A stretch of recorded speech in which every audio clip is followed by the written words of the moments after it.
आज मैं आप लोगों को आर लैंग्वेज के बारे में कुछ मैं बताना चाहता हूँ। जिस तरीके से नॉर्मली हम लोग बहुत सारी लैंग्वेज पढ़ चुके हैं, सी, C++, जावा, .NET, C#, शायद पाइथन भी बहुत सारे स्टूडेंट्स ने या तो कैंडिडेट ने पढ़ा होगा। आज मैं आप लोगों को बताने के लिए जा रहा हूँ कि आर लैंग्वेज क्या होती है, एग्जैक्टली उसका मीनिंग क्या होता है और वो क्यों हम यूज करते हैं। नॉर्मली आर लैंग्वेज यूज होती है स्टैटिस्टिकल कंप्यूटेशन और ग्राफिकल यूज के लिए। जैसे पाइथन का भी हम लोग यूज करते हैं, लेकिन वो कुछ अलग तरीके के यूज के लिए होता है, जबकि यहाँ पे जो आर लैंग्वेज है वो सबसे हमारी यूज होती है स्टैटिस्टिकल कंप्यूटेशन, ग्राफिकल सपोर्ट के लिए। और अगर डेटा साइंस के साथ भी काम करना है आर के साथ तो वो आप लोग काम कर सकते हो। अब सबसे पहले इंपॉर्टेंट चीज ये होती है कि आप लोग आर इंस्टॉल कैसे करोगे। तो अगर आप लोगों को आर इंस्टॉल करना है तो आप लोग पहले जाइए, वहां पे ये वेबसाइट के ऊपर लिखा हुआ है, वहां पे www.r-project.org/about.html।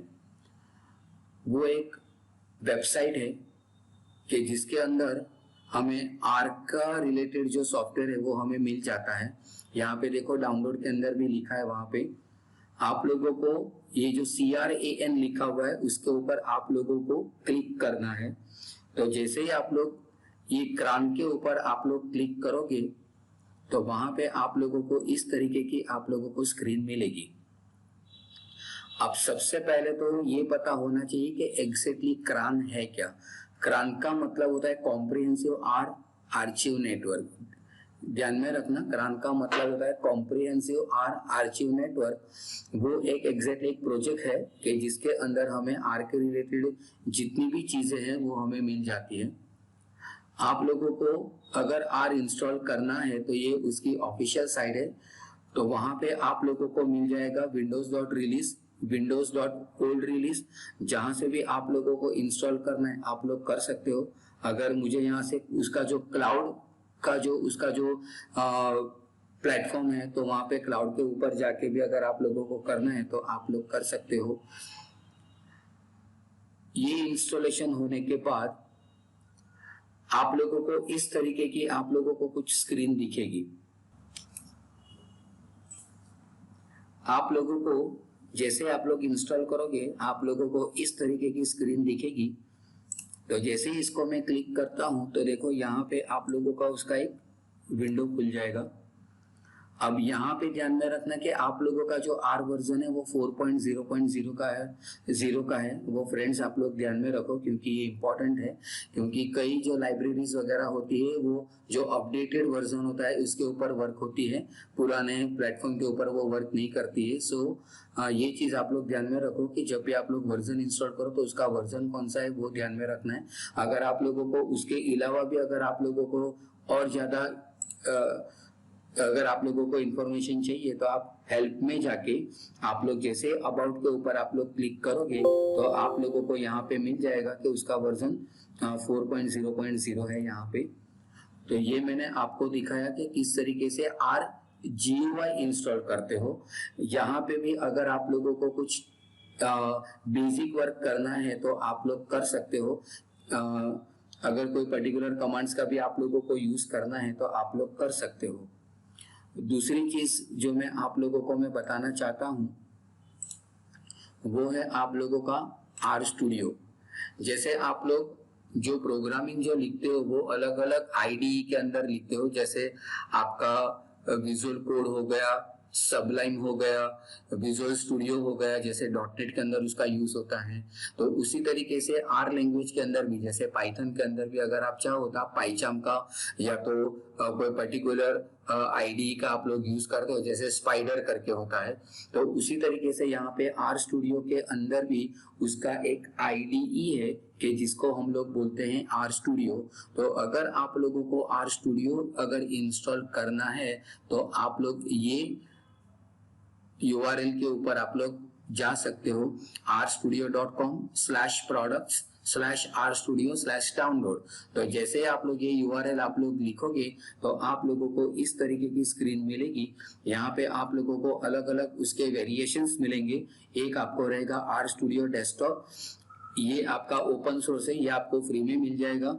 ये भी आप लोगों को RStudio डेस्कटॉप ही रहेगा, लेकिन ये कमर्शियल लाइसेंस के हैं। फिर होता है आप लोगों का RStudio सर्वर और R सर्वर प्रो। तो इस तरीके से रहेगा आप लोगों का। नॉर्मली इसके अंदर अलग अलग जो इवैल्यूएशंस होते हैं वो आप लोगों को यहाँ पे डैशबोर्ड वगैरह मिल जाएगा, लेकिन हमें इतना भी डीप में जाने की जरूरत नहीं है। तो आप लोग जैसे ही आप लोग यहाँ पे डाउनलोड कर दोगे तो डाउनलोड करने के बाद आप लोगों को जो एक स्क्रीन मिलेगी वो मैं आप लोगों को एक स्क्रीन में दिखा देता हूँ। जैसे आप लोग यहाँ पे लिखोगे, जैसे आप लोग यहाँ पे जाओगे तो आप लोगों को आर की कैटेगरी के अंदर देखो यहाँ पे मिल जाएगा। ये पहले मैंने आप लोगों को दिखाया आर, और ये मैंने दिखाया आर स्टूडियो। तो देखो जैसे आप यहाँ पे आर स्टूडियो के ऊपर दिखोगे, मेरा ऑलरेडी यहाँ पे ओपन है तो मैं उसको मैं क्लिक कर देता हूँ। तो जैसे आप यहाँ पे उसको ओपन करोगे तो आपको यहाँ पे आर स्टूडियो मिल जाएगा। यहाँ पे आप लोगों को 4 अलग अलग आप लोगों को डिवीजन मिलेंगे। एक पहला डिवीजन ऐसा है कि जहाँ पे मुझे अपना कोडिंग लिखना है।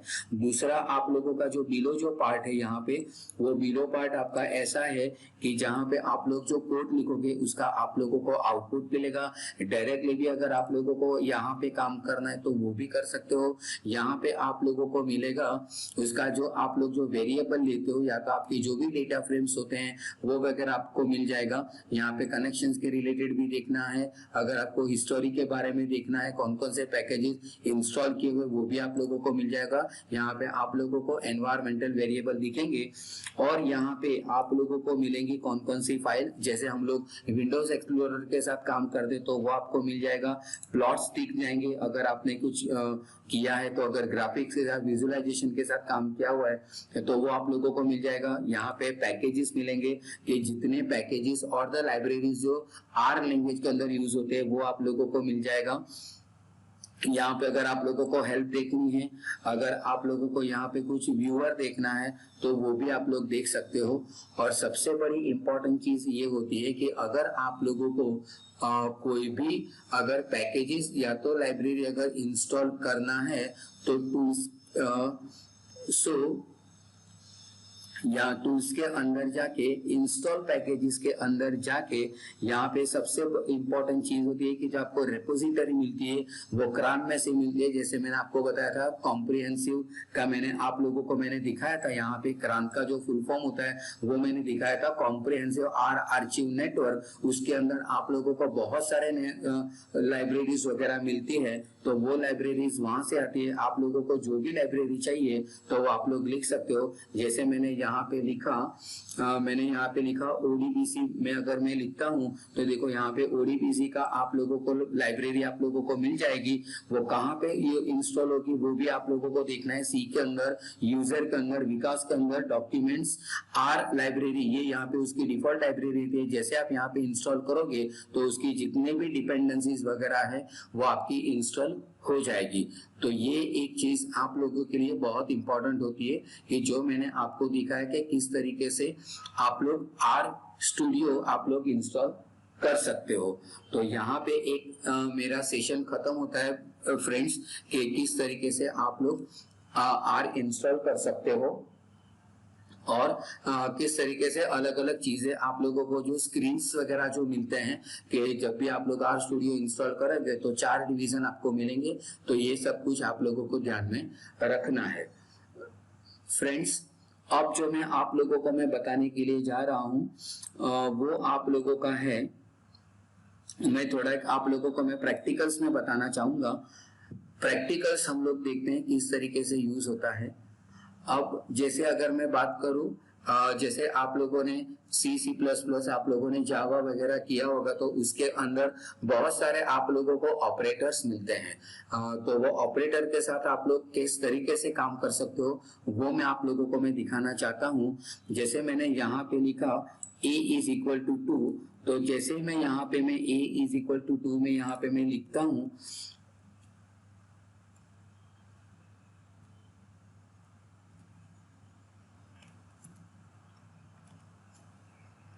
तो यहाँ पे एक वैल्यू असाइन होगी ए को। अगर मैं यहाँ पे मैं लिखता हूँ प्रिंट, यहाँ पे देखो आप लोगों को जैसे ही प्रिंट लिखोगे और अगर मैं ए लिखता हूँ तो आप लोगों को पता चल जाएगा कि वहां पे मेरा 2 आ रहा है।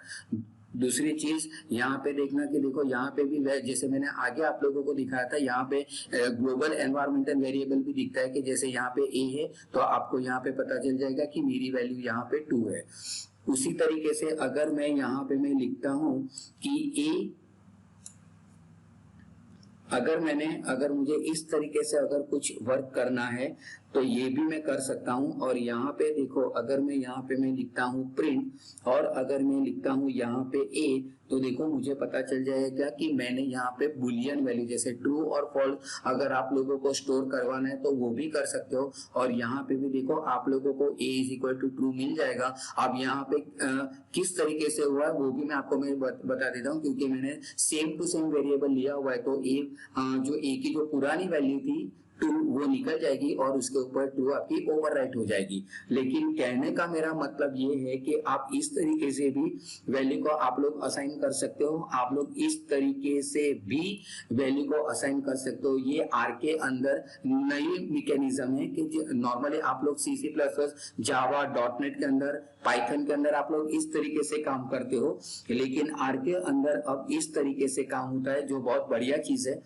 दूसरी चीज में आप लोगों को मैं बताना चाहूंगा अगर मैं इस तरीके से मैं काम करता हूं, यहाँ पे अगर मैं ऐसे में वर्क करता हूं और अब मैं यहाँ पे मैं लिखूंगा प्रिंट करके अगर मैं ए लिखता हूं तो वहां पे मुझे 454 मिल जाएगा। यहाँ पे भी देखो फिर से आप लोगों को ए की वैल्यू मिल रही है। So this is the third variety that how you can store the value in R language. इस तरीके से भी अगर आप लोगों को तो कुछ काम करना है तो आप लोग ये कर सकते हो। अब यहाँ पे दूसरी भी एक चीज देखो, अगर मुझे इस तरीके से भी कुछ अगर मुझे बुलियन वैल्यू भी अगर मुझे लेनी है तो मैं बुलियन वैल्यू भी अगर मुझे लेना चाहूँ तो मैं ले सकता हूँ। जैसे मैंने यहाँ पे ये ले लिया और मैं यहाँ पे मैं लिखता हूँ प्रिंट और मैं यहाँ पे लिखता हूँ ए, तो वहां पे देखो आप लोगों को यहाँ पे ये भी वैल्यू मिल जाएगी। और अगर मैं मल्टीपल वैल्यू अगर मैं स्टोर करना चाहता हूँ, अगर मैं यहाँ पे अगर मैं मल्टीपल वैल्यू भी अगर मैं स्टोर करना चाहता हूँ तो वो भी आप लोगों को मिल जाएगा कि जैसे यहाँ पे लिखा गया है प्रिंट और प्रिंट के अंदर में लिखता हूँ ए, तो वहां पे देखो आप लोगों को 678 यहाँ पे 689 आप लोगों को मिल जाएगा, जिसको हम लोग बोलते हैं रेंज। तो ये मैंने आप लोगों को अलग अलग वैरायटी मैंने दिखाई कि किस तरीके से वेरिएबल को आर लैंग्वेज के अंदर स्टोर किया जाता है। दूसरी एक चीज मैं आप लोगों को एक छोटा सा एग्जांपल बताना चाहूंगा। आप लोगों को भी पता होगा नॉर्मली सी, जावा, C# वगैरह करते हैं तो सबसे हमारा पहला जो एक एग्जांपल होता है कैलकुलेटर बनाना।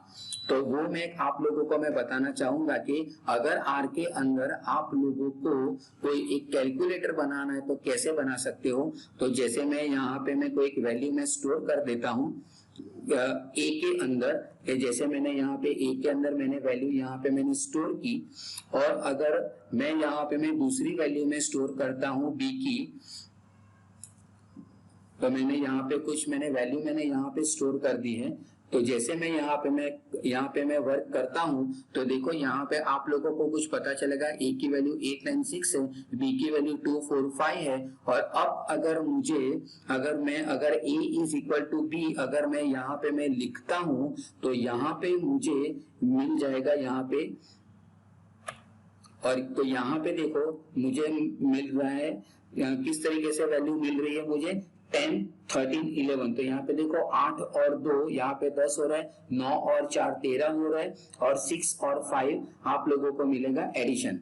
अगर मैं यहाँ पे अगर मैं इनटू भी अगर मैं कर देता हूँ, जैसे मैं यहाँ पे प्लस को मैं निकाल के अगर मैं इनटू में कर देता हूँ, तो इस तरीके से भी अगर आप लोगों को चाहिए तो देखो आप लोगों को मिल जाएगा 16 राइट। तो 8 दूना 16 होते हैं यहाँ पे, वो भी आपको पता चल जाएगा। 9 4 जा 36 होते हैं, 5 6 5 जा 30 होते हैं। तो इस तरीके से भी अगर आप लोगों को काम करना है तो आप लोग कर सकते हो। कहने का मतलब कि इस तरीके से अगर एरिथमेटिकल ऑपरेटर का यूज करके अगर आप लोगों को अगर कोई सिंपल कैलकुलेटर बनाना है तो वो भी आप लोग बना सकते हो। दूसरी बात मैं बोलना चाहता हूँ कि यहाँ पे जो ये मैंने जो लिखा हुआ है, सी का मतलब होता है कंबाइन, और अगर जो इसको बोलते हैं वेक्टर। तो ये सब अगर इस तरीके से वर्क करना चाहो तो आप लोग कर सकते हो। जो अब आप लोगों को जो मैं वेक्टर में बताना चाहता हूँ वो रेंज के थ्रू किस तरीके से काम होता है वो मैं आप लोगों को मैं बताना चाहता हूँ। लेकिन उससे पहले आप लोगों को मैं ये एक्सप्लेन कर दूं कि वेक्टर होता क्या है। तो यहाँ पे लिखा गया है the vector is the most basic data structure in are vector can hold a collection of the similar data type. जैसे यहाँ पे लिखा गया है, मेरे लिए ये बहुत इंपॉर्टेंट चीज है यहाँ पे कि वेक्टर क्या होता है, सिमिलर डेटा टाइप के एलिमेंट्स को वो स्टोर कर सकता है। आपके डेटा टाइप कोई भी हो सकता है, इंटीजर भी हो सकता है, डबल भी हो सकता है, कैरेक्टर बुलियन कोई भी हो सकता है। मैं एक आप लोगों को मैं उसका मैं एग्जांपल में दिखाना चाहूंगा। अगर मैं यहाँ पे मैं इस तरीके से मैं कुछ मैं लिखता हूँ, यहाँ पे जैसे मैं वेक्टर अगर मैं बनाना चाहता हूँ तो मैं यहाँ से अब मैं यहाँ पे मैं लिखता हूँ। जैसे शायद आप लोगों को ऐसा लगता होगा कि ये स्क्रीन किस तरीके से वर्क करती है, तो वो मैं आप लोगों को मैं बताना चाहूंगा। मैंने यहाँ पे लिखा हुआ है और उसको मैं यहाँ पे मैं सेलेक्ट करके उसको मैं सेलेक्ट करूंगा और जैसे मैं यहाँ पे मैं कंट्रोल एंटर करूंगा, देखो वहां पे आ जाएगा। और अगर मैं यहाँ पे मैं लिखता हूँ प्रिंट, और प्रिंट करके अगर मैं यहाँ पे मैं लिखता हूँ जे, तो जैसे मैं यहाँ पे अगर मैं जे लिखता हूँ तो आप लोगों को इसको भी अगर आप लोगों को सेलेक्ट करके कंट्रोल एंटर जैसे भी प्रिंट करोगे तो देखो आपका एक यहाँ पे एक वेक्टर क्रिएट हो गया। तो ऐसे जरूरी नहीं है कि आप लोगों को यहीं पे काम करना है, आप लोग यहाँ से भी काम करके उसको कंट्रोल एंटर करोगे। लेकिन ये चीज ध्यान में रखना कि वो लाइन आपकी सेलेक्टेड होनी चाहिए, वो चीज आप ध्यान में रखो। और दूसरी कहने के बाद ऐसे यहाँ पे देखो अनटाइटल 1 लिखा हुआ है। लेटर ऑन अगर आप लोगों को सेव भी करना है तो वो भी आप लोगों की पूरी फाइल बन जाएगी और उसका एक्सटेंशन लगेगा .r। तो वो भी अगर इस तरीके से करना चाहो तो आप लोग कर सकते हो। अगर मुझे अगर मान लो कि मुझे नेगेटिव के अंदर भी मुझे वेक्टर स्टोर करवाने हैं तो मैं यहाँ से मैं करवा सकता हूँ। लेकिन किस तरीके से वो मैं आप लोगों को मैं पहले मैं बता देना चाहता हूँ। पहले यहाँ पे मैंने लिखा हुआ है -10 to -20, और उसके बाद यहाँ पे देखो -10 एक लेफ्ट तरफ असाइन है, -20 है राइट साइड है, और ये जो आप लोगों को कॉलम दिख रहा है वो मेरा एरिया है। अगर मैं बोलूँ तो वो मेरा रेंज है। जैसे ही उसको मैं सेलेक्ट करके अगर कंट्रोल एंटर करूंगा तो देखो आपको -10 से लेके -20 तक की आप लोगों को रेंज के अंदर आप लोगों का वेक्टर जनरेट हो जाएगा। उसी तरीके से अगर आप लोगों को लेटर्स के साथ भी काम करना है तो वो लेटर्स के साथ भी कर सकते हो, वो भी मैं आप लोगों को मैं बता देता हूँ। यहाँ पे देखो मैं कुछ चीज मैं बताना चाहूंगा। जैसे मैंने यहाँ पे मैंने उसको सेलेक्ट कर दिया और जैसे मैं यहाँ पे अगर मैं लिखता हूँ प्रिंट एल में यहाँ पे मैं लिख दूंगा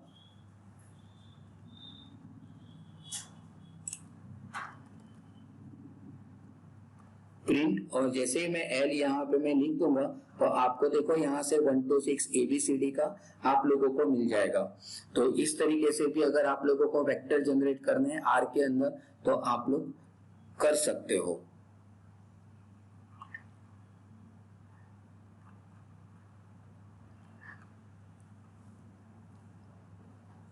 दूसरी चीज में आप लोगों को मैं बताना चाहूंगा डेटा फ्रेम। अब डेटा फ्रेम का यूज क्या होता है वो मैं आप लोगों को मैं बताना चाहूंगा।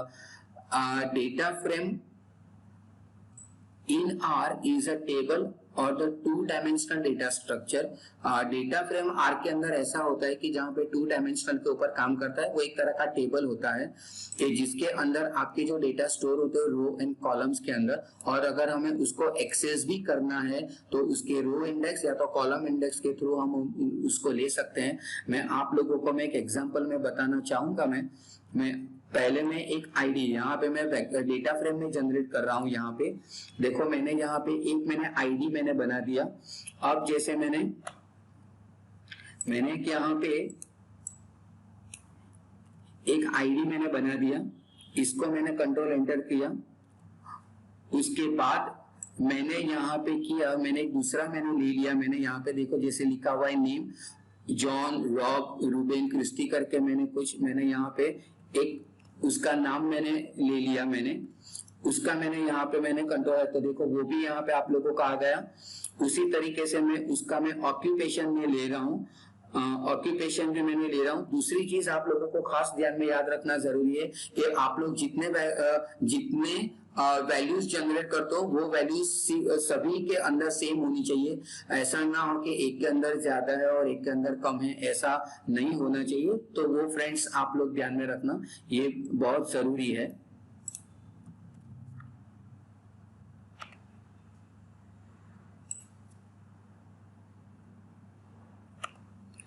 ऑक्यूपेशन का भी मैंने ले लिया।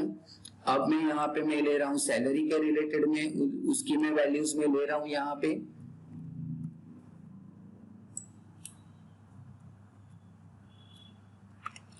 आपको सैलरी का भी आप लोगों को मिल जाएगा। अब अगर मैं मैंने यहाँ पे एक वेरिएबल मैंने लिया, जैसे मैंने यहाँ पे लिया है मैंने एम्प्लॉय का, और उसके अंदर मैं यूज कर रहा हूँ डेटा डॉट फ्रेम, और उसके अंदर मेरे जो भी ऑब्जेक्ट है या तो वेरिएबल है, जैसे मैंने आईडी नेम ऑक्यूपेशन और सैलरी ली हुई है, तो मैं उसको यहाँ पे मैं पहले उसको मैं यहाँ पे मैं लिख देता हूँ।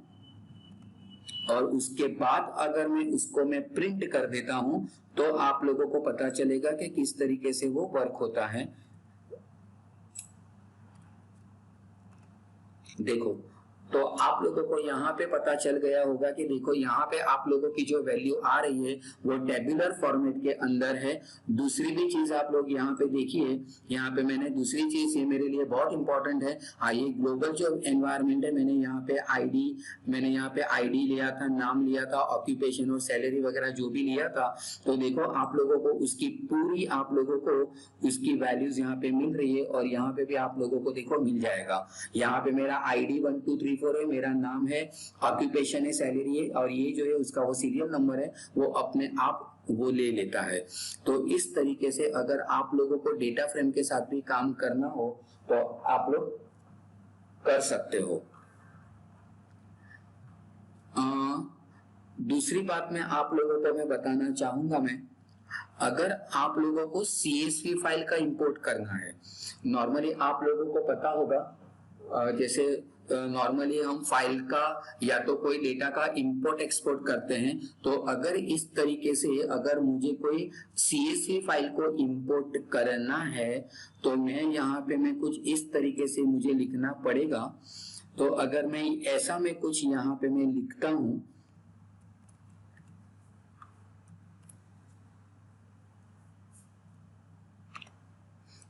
मुझे लिखना पड़ेगा रीड द डेटा, और उसके बाद मैं वैल्यू को मैं असाइन कर रहा हूँ, और यहाँ पे आप लोगों को लिखना है read.csv। और आपकी जहां पे भी फाइल है आप लोगों को यहाँ पे दिखता होगा ऑटोमोबाइल.csv फाइल है यहाँ पे। तो उस तरीके से भी अगर आप लोगों को वर्कआउट करना है तो कर सकते हो। और अब मैं मेरी फाइल को मैं प्रिंट करवा देता हूँ।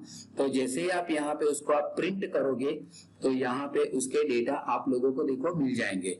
तो यहाँ पे भी अगर इस तरीके से कुछ फाइल का काम करें, ये देखो मेरी CSV फाइल है के जिसके अंदर मेरा इंडेक्स है, कंपनी का नाम है, body style, wheel base, length, type of cylinder वगैरह बहुत सारे देखो मेरे जो डेटा है, तो वो डेटा मेरे आ रहे हैं। मेरी हॉर्स पावर कितना है, एवरेज माइलेज कितनी है, और कार की प्राइस कितनी है, वो इस तरीके से आप लोग देख सकते हो। तो अगर यहाँ पे अगर इस तरीके से भी अगर आप लोगों को CSV के साथ काम करना है तो आप लोग कर सकते हो। ना एक मैं आप लोगों को मैं बताना चाहूंगा कि अगर आप लोगों को विजुअलाइजेशन के साथ काम करना हो, वो जो आर के अंदर और पाइथन का सबसे बड़ा इंपॉर्टेंट एक लाइब्रेरी गिनी जाती है जिसको हम लोग बोलते हैं डेटा विजुअलाइजेशन। अब डेटा विजुअलाइजेशन का यूज क्या है? डेटा विजुअलाइजेशन एक टेक्निक है, जैसे यहाँ पे लिखा गया है यहाँ पे कि data visualisation is a technique use for the graphical representation of the data, कि जहां पे आप लोग अलग अलग चार्ट का यूज कर सकते हो। जैसे आपको वहां पे स्कैटर प्लॉट मिलेगा, हिस्टोग्राम मिलेगा, मैप मिलेगा, अगर आपको बबल चार्ट भी चाहिए तो वो भी आप लोगों को मिलेगा, लाइन चार्ट मिलेगा, तो वो वहां पे आप लोगों को मिल जाएगा। बहुत एक इंपॉर्टेंट चीज मानी जाती है डेटा विजुअलाइजेशन। जिन लोगों को डेटा साइंस के साथ काम करना है, डेटा एनालिटिक्स के साथ काम करना है, जिन लोगों को बिजनेस इंटेलिजेंसी के साथ काम करना है, तो उनके लिए पाइथन के अंदर और आर के अंदर डेटा विजुअलाइजेशन बहुत इंपॉर्टेंट होता है। मैं आप लोगों को एक चीज बताना चाहूंगा कि अगर आप लोगों को आर के अंदर आप लोगों को विजुअलाइजेशन के साथ काम करना है, तो आप लोगों को इस तरीके से पहले आप लोगों को जो उसकी आर का जो पैकेज होता है या तो जो लाइब्रेरी होती है वो आप लोगों को इंस्टॉल करना पड़ेगा। आप लोगों को लिखना पड़ेगा इंस्टॉल डॉट पैकेजेस और ब्रैकेट के अंदर आप लोगों को लिखना पड़ेगा ग्राफिक्स। मैंने इंस्टॉल कर दिया है, तो अगर आप लोगों को भी अगर वो देखना है पैकेजेस के अंदर, तो आप लोग यहाँ पे अलग अलग देख सकते हो।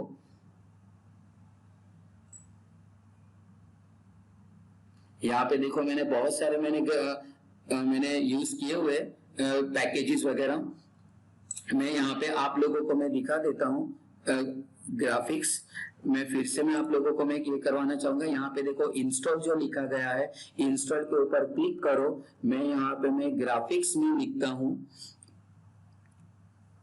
तो जैसे ही मैं यहाँ पे मैं ग्राफिक्स लिखूंगा, इंस्टॉल करूंगा, तो यहाँ पे देखो यहाँ पे ऑलरेडी लिखा गया है कि ग्राफिक्स इजी यूज, क्योंकि मैंने ऑलरेडी ग्राफिक्स नाम के पैकेज को मैंने इंस्टॉल कर दिया है। अब मेरे पास एक डेटा है जो मैं आप लोगों को मैं बताना चाहूंगा, एम्प्टी कार्स करके। तो एम्प्टी कार्स करके जो आपको डेटा है यहाँ पे, वो आप लोगों को इनबिल्ट मिल जाता है।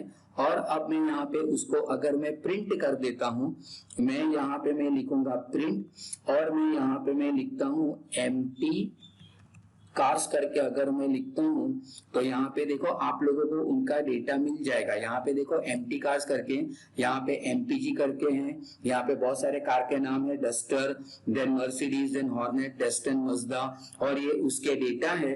और अगर उसके ऊपर से ये एम्प्टी कार्स करके आप लोगों को जो डेटा सेट मिल रहा है, हम उसको टेक्निकली लैंग्वेज के अंदर हम लोग उसको बोलते हैं डेटा सेट। तो ये ऑलरेडी डेटा सेट आर के अंदर आप लोगों को मिल ही जाएगा जब आप लोग उसको इंस्टॉल करोगे। और अब अगर उसका हिस्टोग्राम बनाना है, तो मैं यहाँ पे इस तरीके से मैं वर्कआउट में करूंगा। मुझे यहाँ पे लिखना पड़ेगा, कुछ एक लाइन आप लोगों को लिखनी पड़ेगी। जैसे मैं यहाँ पे मैं लिखूंगा,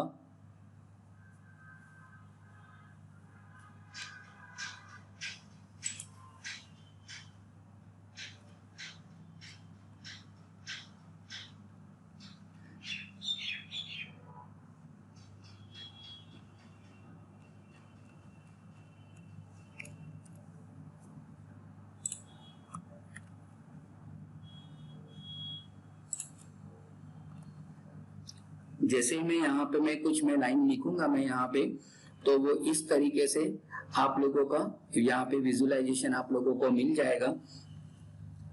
अगर मैं यहाँ पे अगर मुझे बार प्लॉट चाहिए, तो अगर मैं बार प्लॉट के अंदर में क्लिक करता हूं, तो यहाँ पे आप लोगों को उसका बार प्लॉट भी आप लोगों को मिल जाएगा। तो अलग अलग तरीके से आप लोग उसका वर्कआउट कर सकते हो। अगर हॉरिजॉन्टली अगर वर्टिकली अगर भी उसको लाना है, तो अगर मैं यहाँ पे अगर मैं लेके भी आता हूँ, तो देखो आपका ग्राफ बदल जाएगा, देखो अलग फॉर्मेट में आएगा। और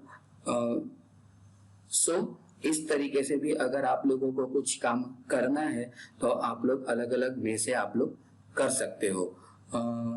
थैंक्स। आज के लिए बस मेरा जो सेशन है वो यहाँ तक मैं आप लोगों को मैंने बताया। मैं फिर से मैं रिवाइज करना चाहूंगा जो मैंने चीज आप लोगों को मैंने बताई। आर किस तरीके से वर्क होता है, मैं फिर से आपको बताना चाहूँगा कि आर क्या है। वो एक प्रोग्रामिंग लैंग्वेज है कि जो आपका स्टैटिस्टिकल कंप्यूटेशन और ग्राफिकल यूज के लिए होता है। आप लोग कहाँ से क्रान का यूज कर सकते हो, जहाँ से आप लोग डाउनलोड कर रहे हो, क्रान का मिरर है जहाँ पे, जिसको मैंने आपको बताया कॉम्प्रिहेंसिव आर्चिव नेटवर्क उसको बोला जाता है। यहाँ से आप इसको इंस्टॉल कर सकते हो। और ये आप लोगों का आर स्टूडियो है कि जहाँ से आप लोग डाउनलोड कर सकते हो। तो और अलग अलग मैंने आप लोगों को प्रैक्टिकल जो चीजें मैंने करके दिखाई, तो जस्ट आप उसको याद रखें। और अगर आप लोगों को